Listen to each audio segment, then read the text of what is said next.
Bonjour à tous, bienvenue dans le tuto 53. C'est un peu la suite du 52 en fait. On avait assemblé les sous-ensembles et cette fois-ci il nous restait en fait à faire la course du vérin. Faire un petit calcul pour la course du vérin en fait, pour que quand la butée qui est ici, la butée d'indexage, en fait on doit être ici avec le vérin entrée et ici avec le vérin sorti. Donc pour cela, ce qu'on va faire, on va créer les contraintes. Tout d'abord avec la butée d'indexage qui est ici. Donc je vais utiliser la contrainte de plaquage entre celui-ci et celui-ci. Ok.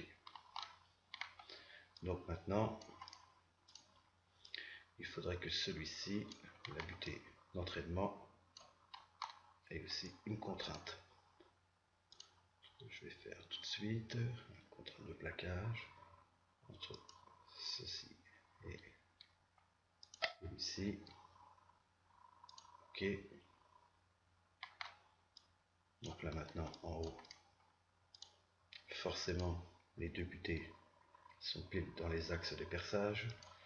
Donc maintenant je vais mesurer. Je prendrai toujours la même arête qui est ici, ici, avec cette face ici.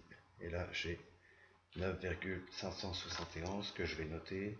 Alors je dis que c'est vérin rentrée 1 égale 9,571. Ok. Maintenant, donc ça, je vais la renommer, c'est butée, butée entraînement. Ok. Donc celle qui est ici, c'est la butée indexage. Ok. Donc maintenant, je vais en fait masquer celle-ci pour pouvoir recréer une autre contrainte ici entre celui-ci et celui-ci. Ok, à annuler. Comment ça se fait qu'il n'autorise pas mon plaquage? Je vais retenter quand même entre celui-ci et celui-ci. Ah d'accord, j'avais dû faire une mauvaise manipulation. Donc là, bien dans l'axe. Donc là, je vais reprendre ma mesure entre ici et ici. Donc 106 mm, sortie V1 égale 106 mm. Donc je vais ouvrir mon ensemble vérin. Donc là, je n'ai pas de course. Je vais créer une contrainte entre ici et ici. Donc j'avais dit à 9,571. Ok. Je retourne dans mon ensemble. Donc là, évidemment, il faut que je masque la contrainte qui était ici.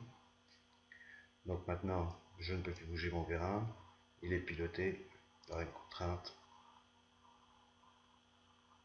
que je n'ai pas notée. C'était la course. C'est celui-ci. Et je vais dire course vérin 1. Ok. Donc là maintenant, c'est dans mon corps de vérin, je vais la trouver. La course de vérin est ici. Donc je vais piloter. Donc j'avais dit que la fin c'était à 106.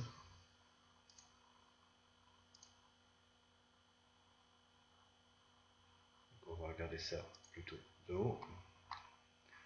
Donc, normalement, ok.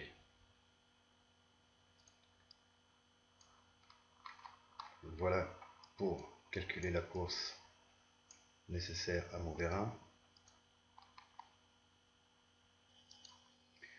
Donc pour résumer, donc pour faire un décalage à 60 degrés, en fait, il faut que j'ai une course à 106 moins les 9, 571, ce qui me fait 96,429 mm de course entre les deux perçages. Voilà, donc j'espère avoir pu vous aider, je vous souhaite bon courage, à la prochaine et bye bye.